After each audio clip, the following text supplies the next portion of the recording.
really excited about this partnership between LucasArts and the Air Museum Planes of Fame, and it's just one other way for us to get the story of aviation history out to the public. It's one thing to sit at a coffee table and talk about how it was in the old days, but when a veteran can come out here and can lean against the P-47 and lean against a Hellcat until, that brings a lot of personal feelings right up. And yeah, we've had the opportunity to witness a lot of that, and it's pretty interesting.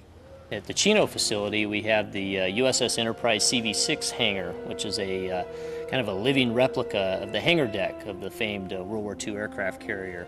And it houses many of the Air Museum's naval aircraft, including the F-4U Corsair, made famous by TV series Baa Baa Black Sheep.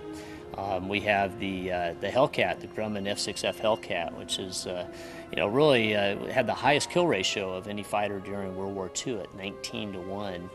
We have a Wildcat, which is the kind of frontline fighter for the Navy as war broke out. We have the SBD Dauntless, one of only 3 flyable Dauntlesses left in the world. And that's kind of aircraft made famous by the Battle of Midway. And then we also have a TBM Avenger. TBM Avenger, built also by Grumman, was a torpedo bomber, and same type of aircraft that our former President George Bush flew during World War II. Well, I'll say the Air Museum Planes of Fame is really excited about the new game that's coming out by LucasArts, the Secret Weapons over Normandy.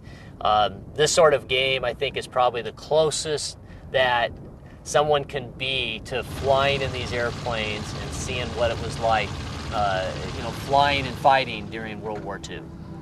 In the North Hangar at the Air Museum, we call that the Tom Freakin hangar. We've got quite a good collection of foreign aircraft, foreign to the United States.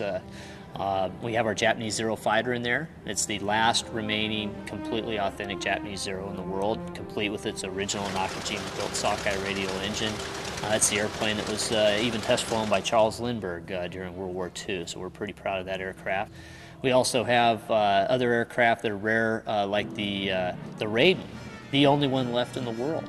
It's a complete airplane. It's on stack display in the North Hangar. We have the Japanese rocket fighter that was really modeled after the German 163. We also have a Betty bomber, which is the most complete Betty bomber on display anywhere in the world. Some of the British airplanes we have, the Hawker Hurricane, and then we also have the Mark 9 Spitfire that has a unique history, having shot down 2 Messerschmitt 109s and shot up a 190. There are so many of the veterans that are telling their story finally. It's finally time to pass that on, and the stories have always been out there, but I think now, in our society too, there were times in Hollywood where the war story was all about the bullets, and about the hardware. But now it's a human side. Every story's got a human side, and these guys, friends and foes that fought in the war, there's some amazing things that they did and why they did them. The German aircraft here at the Air Museum Planes of Fame, we've got a few original aircraft and then also a few life-size replica aircraft. The replicas include the Messerschmitt 163 rocket-powered interceptor. We have a V-1 buzz bomb, a Natter interceptor. The Heinkel 162 was an aircraft that was captured and brought back to the United States, and was even flown by Bob Hoover near Rock Dry Lake towards the end of World War II. You ask what the difference between a static collection and a flyable collection is, and we always equate it to what a wax museum is like versus going to the zoo. At a wax museum, you see the likenesses, and that's all they are. And you go to the zoo, it's the real thing. The animals roar, and you see them walking around. Well, these airplanes are all alive, and we try to keep as many of them going as we can. Yeah, we really encourage the younger generation to come out and participate in a place where aviation history comes to life. A place where the airplanes could be seen not just on the ground or in the back of a hangar somewhere, but actually in their natural environment, in the sky.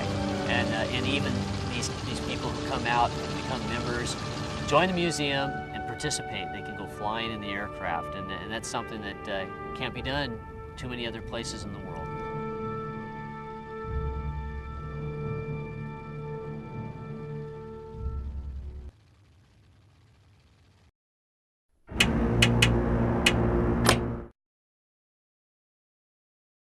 The Spitfire is quite a jump over the Hurricane.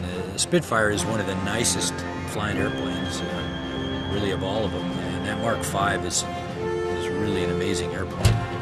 The balance of airframe and engine that are really hard to duplicate in anything that I've flown, the way it feels on taking off and landing, and how it turns and how it climbs and how it accelerates, and the speeds required to do aerobatic maneuvers, for instance. You know, that Mark V Spitfire is way up high in the top 2 or 3 list of all of them.